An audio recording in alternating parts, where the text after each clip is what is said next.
Hey, what's going on, guys? Welcome back to the GSMC Chip Shot Football Podcast, brought to you by the GSMC Sports Network. I'm your host, Manny Maradiege. Today is Friday, October 4th, 2024. We are coming off of a great Thursday night football game last night, an awesome game between the Falcons and the Tampa Bay Buccaneers. We're going to go into that game, reviewing it, giving our thoughts on it, and just breaking down what we saw after last night's impressive victory by the Atlanta Falcons. Also, we're going to be getting into our game picks as well for the remainder of the Sunday slate that we didn't get to yesterday, as well as talking about the trade rumors connecting Amari Cooper or potentially DeAndre Hopkins, maybe Devontae Adams to the Kansas City Chiefs. We're going to talk about all of that and unpack that all on today's show, plus some more topics down the line as well. So, before we jump into all of that stuff, I have to remind you guys, if you guys want to be part of the show and have any questions, comments, or opinions you just want to share, there's an easy way to go about that now, and we always want to hear what you guys have to say. Your input is a big part of what makes this show great, and we thrive on your insights and energy that you guys bring to the show as well. So, now, if you want to make it absolutely sure that your message gets featured on the show, I see it and I read it out loud, go ahead and use the new feature available to you guys, the new Super Chat feature that you can access now by just clicking the $ at the bottom of the chat box to send in your Super Chat. In this way, it guarantees that your message gets on the air, and it's also a fantastic way to support our channel, and we rely on your support to keep bringing you guys the sports content you love, and we appreciate every bit of it. So go ahead and let us know what you're thinking. Hit the Super Chat button, and let's keep this show as exciting and as interactive as possible. A big thanks to you guys for helping out the show, getting involved. I always think it's great when you guys get involved, and I like answering some of the questions as well. And you could have a lot, starting off with last night's topic on anything you guys would like to share, because we saw a lot in this game overall. A great matchup. What you'd ideally love to see in these divisional games is things like this. Very close matchup, back and forth, very even throughout the entirety of the game. And you know something, all of us that watched this game, we deserve to watch a game like this, because if you tuned into last night's game, and unfortunately, we all probably watched the game previous to that on Thursday Night Football, the Cowboys and the Giants, we deserve to watch a game like this after having watched the NFC East matchup between the Cowboys and the Giants, unfortunately.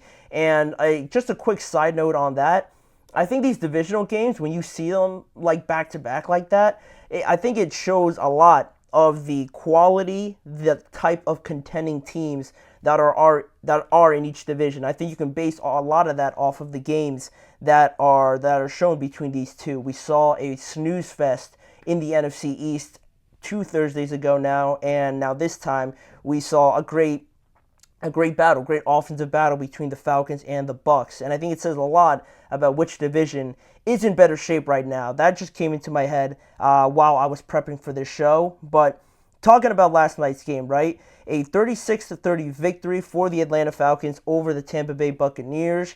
A fantastic night for Atlanta's offense, and specifically Kirk Cousins as well. And Tampa Bay, in that same breath, not a bad performance overall. If you score 30 points, that's anything but a bad performance. But still, it just felt like they were just too injured to not really make a massive impact with some of the guys like Antoine Winfield, like Kalijah Kancey, and some of these guys on defense especially.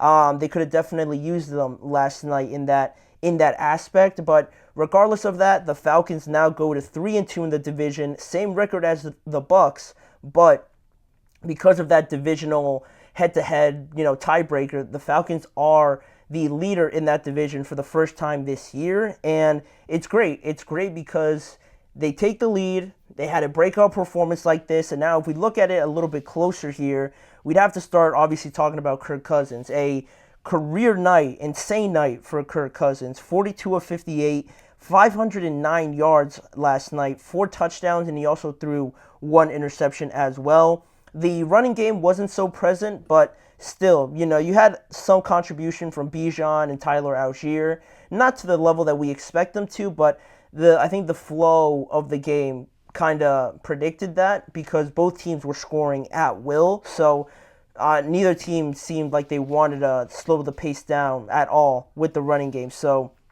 that just came with the game. Also, on the receiving side of it, great performances all around. Drake London, 12 receptions for 154 yards and a touchdown.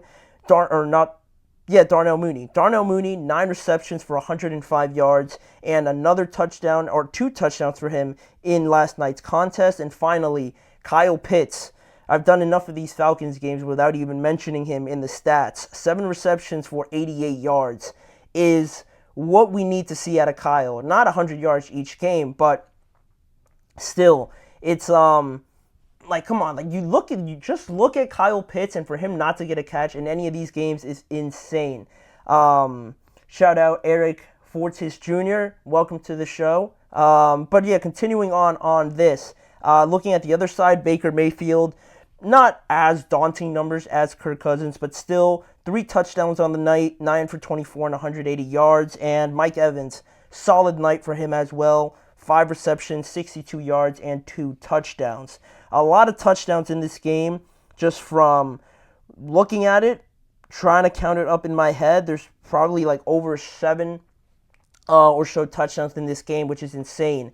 And breaking it down a little bit in the game, you look at that first half, and it was very fast-paced, very, the Falcons get on the field, they score, the Bucs answer, and we're off right away from the get-go. There was only 1 punt in the first half and a missed field goal. Without that missed field goal, 8 of the 9 possessions would have led to points overall, either 3 or 7, evidently, with the touchdown. So, also excluding the kneel down at the end, there was 9 total possessions, and basically all of them led to points, which was great. And Tampa Bay led the contest 24-17 at the half, and then in the second half it was more of the same. Thankfully, there was just not this huge drop off. It was still back and forth, more so with field goals and keeping the game a little bit reined in, but still. A lot of great plays being made, and it wasn't until Jesse Bates forced the fumble with 3:39 minutes left to go in the fourth quarter, and with Atlanta down 30-27, that's exactly what they needed to try and get their offense back out there, right? Not just let the Bucs sort of kind of wind down the clock, because the Bucs were already in the red zone, and they were at least going to get 3 points out of that. And Jesse Bates comes up huge for this Falcons team again. There was absolutely no defense played in this game, just to reiterate that fact. No defense at all in this game until that massive play, obviously. And then, which was crazy about that, I'll admit this to you guys, is that I actually didn't see this fumble, and I actually didn't see the next drive where Kirk Cousins actually threw an interception to Levante David.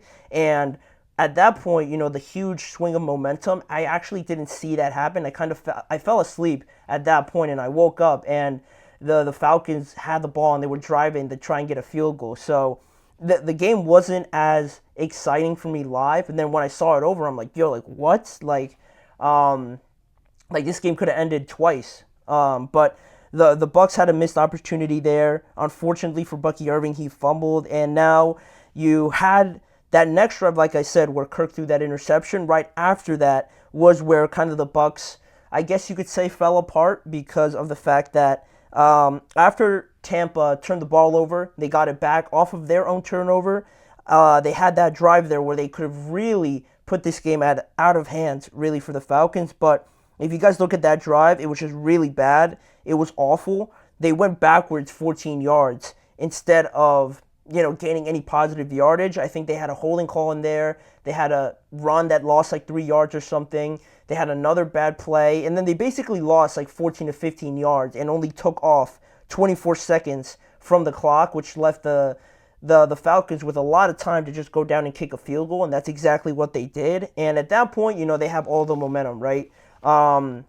The turnover, they turn it over. They had a great defensive stop, and Kirk Cousins, it seems like every game the Falcons are in a close game where he has to put his Superman cape on and lead a game-winning, game-tying, drive at the end of the game to get a field goal or a touchdown, and he's been as perfect as you could get for the Falcons. And overall, just my thoughts on this game. Like I said, Tampa certainly would have benefited with obviously having Antoine Winfield out there, an all-pro type of safety. Kalijah Kancey is an underrated player for them. Having him and Vita Vea on that defensive line is huge for them because there was no pressure at all. Kirk Cousins, every throw, I don't think there was ever a time where he had to make a throw on the run or he was constantly getting hit or anything like that. These two teams, I think leading up into this game, I mentioned how the Bucs had like 8 sacks or something on the year. 6 of them came in week 3. So without that performance, they would be dead last in getting pressure on the quarterback. And the Falcons aren't too far off. They only had 4 sacks coming into this game. No pressure whatsoever. Leads to games like this for Kirk. But without, those excuses, I guess you could say, for the Bucs, still, I think this was a great showing for the Falcons offense to really show us their true potential. After last week, they scored 0 touchdowns on the offensive side of the ball. This is the perfect way to respond to that. Kirk looked more like the $180 million quarterback that they signed. You saw Raheem Morris, how excited he was. They finally got Kyle Pitts going. That's the biggest thing. It's going to help this offense out a lot. Drake London looked like one of the most underrated receivers last night after his performance. And, I didn't know, based on how this offense played, that Julio Jones and Roddy White were going to be playing last night to help Kirk Cousins and this offense out. Because looking at Drake London and Darnell Mooney, not to say that they had no business putting up those numbers, but Darnell Mooney really, if I read these numbers again, it was 9 receptions for 105 yards and 2 touchdowns. Maybe it is just because he was playing for the Bears, but had no idea that Darnell Mooney was capable of something like this. But that's great for the Falcons. Great for the Falcons, for him, Drake London, and that entire offense. And, of course, they're not going to keep this pace up. Kirk is not going to throw for 60 times in a game. They need to run it more often than not, but this was a great game to respond to last week's showing against the Saints where the offense kind of disappointed in a way. Now they're 3-2 leading the division, and they have extra days of rest now. So it can't get much better for the Falcons at this point. They head into this extended break 3-2 and get a hard-fought win in the division over the Tampa Bay Buccaneers. But now, on that topic, mentioning Drake London and Darnell Mooney, we're going to continue talking about wide receivers and the Kansas City Chiefs. Obviously, the Chiefs are needing some help there after their recent injuries. Would Amari Cooper or DeAndre Hopkins be the better fit for them? And I'll answer that question and why I believe it could be these two guys after this upcoming break. You're listening to the GSMC Chip Shot Football Podcast.